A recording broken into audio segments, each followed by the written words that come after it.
오늘의 사연 시작합니다. 안녕하세요. 깊은 밤 조용한 시간에 차 한 잔 타놓고 글을 쓰고 있는 여성입니다. 저는 오래전에 알게 된 어떤 분과의 연애담을 이야기해 볼까 합니다. 그분은 시각장애인이었습니다. 저는 아르바이트로 그에게 책을 읽어주는 일을 하면서 처음 만나게 되었고, 장애인이지만 생에 대한 밝고 맑은 마음을 지닌 그를 차츰 알아가면서 서로 정이 들어갔습니다. 대학교 1학년생이던 저는 그의 여름방학 때 하루에 2시간씩 그의 집으로 가서 책을 읽어주는 것으로 하고 일을 시작했습니다. 그때 읽었던 책들은 아주 서정성이 가득한 아름다운 문학 작품이거나 시사주간지, 경제와 사회 이슈를 다룬 책, 사회과학 등등 종류는 아주 다양했습니다. 저는 그의 다방면에 걸친 독서열과 해박한 지식에 놀랐고,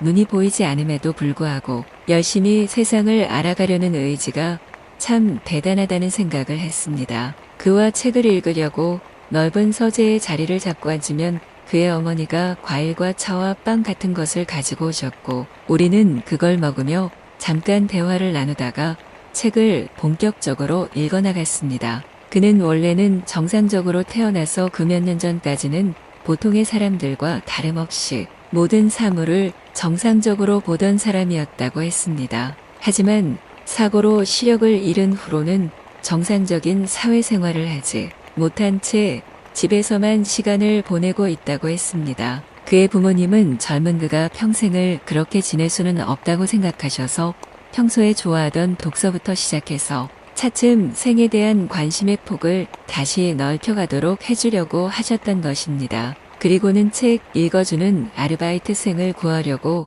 제가 다니는 대학의 학과에 아르바이트 공고를 내셨고, 제가 조교의 추천을 받아서 그 일을 하게 됐던 것입니다. 저는 보수가 무척 많고 일도 편한 데다가 좋은 음식과 대접을 받으며 일할 수 있는 그 아르바이트가 무척 마음에 들었습니다. 게다가 저의 전공인 문학을 좀 더 깊이 대하며 책도 많이 읽을 수 있는 일이라서 무척 마음에 들었습니다. 처음에는 제가 선별해 갔던 책을 읽으려 했으나 그는 이미 많은 책들을 섭렵한 독서관이었기에 그가 사다 놓은 수많은 책들 중에 골라서 읽는 경우가 더 많았습니다. 그는 감수성이 풍부해서 제가 읽어주는 책에 감격해서 많이 울었고, 사회에서 일어나는 각종 사건, 사고를 읽어주었을 때는 격분하며 한숨을 쉬기도 했습니다. 그렇게 우리는 책을 통해서 많은 공감을 하고 아름다움과 격정에 젖어서 감정 속을 헤매고 있었습니다.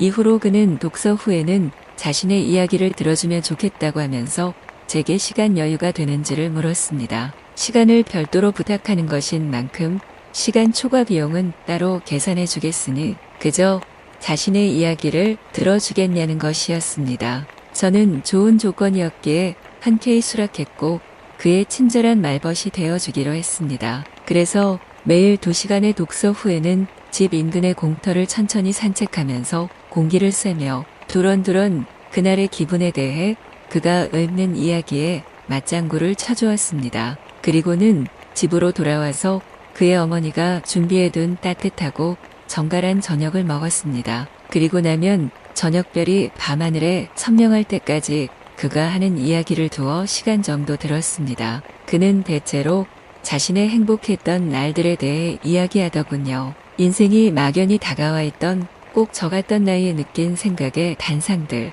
그리고 그때 만난 사랑하던 사람들에 대한 이야기들이었습니다. 그는 자신이 사랑했던 한 여자와의 만남에 설레던 20살 초반의 이야기를 홍조띤 얼굴로 이야기했고, 그들의 데이트 시절의 잔잔한 추억들도 이야기했습니다. 그녀가 그려준 초상화라며 서재 벽에 걸린 그림을 가리켰을 때 저는 부드러운 붓터치로 화사한 색감으로 그린 그의 20살 언저리의 모습을 볼 수 있었습니다. 그녀가 골라준 산뜻하고 발랄한 느낌의 커플 티셔츠, 그가 촘촘하게 자신의 생각들을 쓴 평론이 실린 책들, 만나면서부터 계속 쓰기 시작한 둘의 비망록은 정답고 즐거운 이야기들로 가득했습니다. 오래 만났던 것인지 둘의 추억은 벽장 안을 가득 채우고 있었고 시력을 잃기 전까지 둘은 정답게 생애 목표를 향해 나아가고 있었다고 했습니다. 그리고 그는 자신의 눈이 그렇게 되었을 때에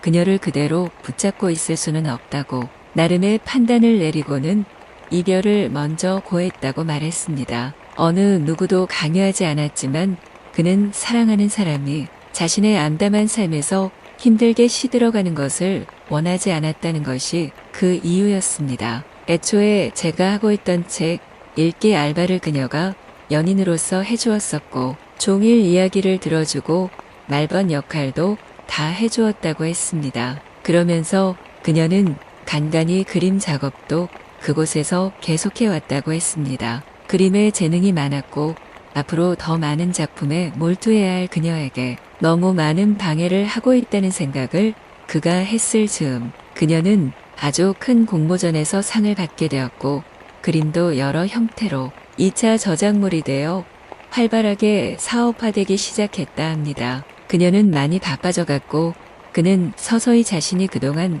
그녀를 너무 붙잡고 있었다는 생각과 더불어 자신들이 헤어져야 할 적당한 부실이 왔다는 생각을 하게 되었다고 합니다. 그녀는 극구 말렸지만 결국은 그의 단호한 결심으로 그들은 각자의 길을 가기로 하고 그녀가 떠난 빈자리에서 얼마쯤은 허전해하며 시리를 느끼던 그의 여름, 제가 그 자리에 아르바이트생으로 들어온 것이었습니다. 그 말을 듣자 저는 기분이 묘했습니다. 그가 사랑했던 그녀의 빈자리에 제가 들어왔다.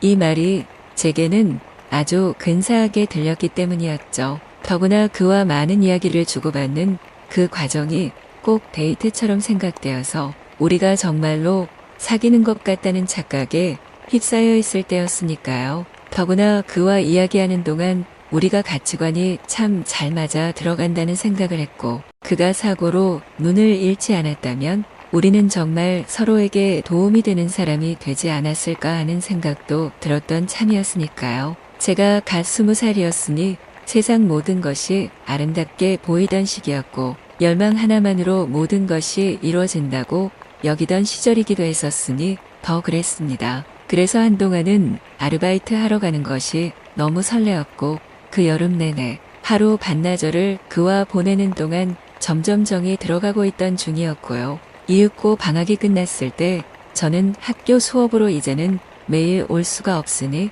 주말에만 지금처럼 책을 읽고 이야기를 들어주는 걸로 하자고 했습니다. 그러자 그는 잠깐 생각하더니 조금 슬픈 얼굴이 되어서는 아르바이트는 이제 이것으로 종료하자고 했습니다. 저는 뜻밖이라 의아했고 이내 기분이 조금 상해서는 그러자고 하고 돌아왔습니다. 다시 그 집으로 찾아가 볼까 하는 생각도 간단히 했지만 어쩐지 제 마음을 내보이는 것 같아서 그저 잊어버리기로 했습니다. 그리고 세월 속에서 그때 일을 생각해 보니 그가 그렇게 결정 내린 이유를 차츰 알 것도 같았습니다. 당시에 어린 제가 그를 향한 마음이 서서히 익어가고 있었던 것을 아마도 그가 눈치채고 있었던 듯 했습니다. 애초에 사랑하는 연인의 앞날을 위해 그녀를 떠난 보낸 그였습니다. 그리고 이후에 찾아온 어린 저의 간당간당하는 마음을 알고 나니 그는 어린 아가씨의 섣부른 치기가 걱정되어서 얼른 아르바이트를 종료시킨 것이 아닐까 싶어졌습니다.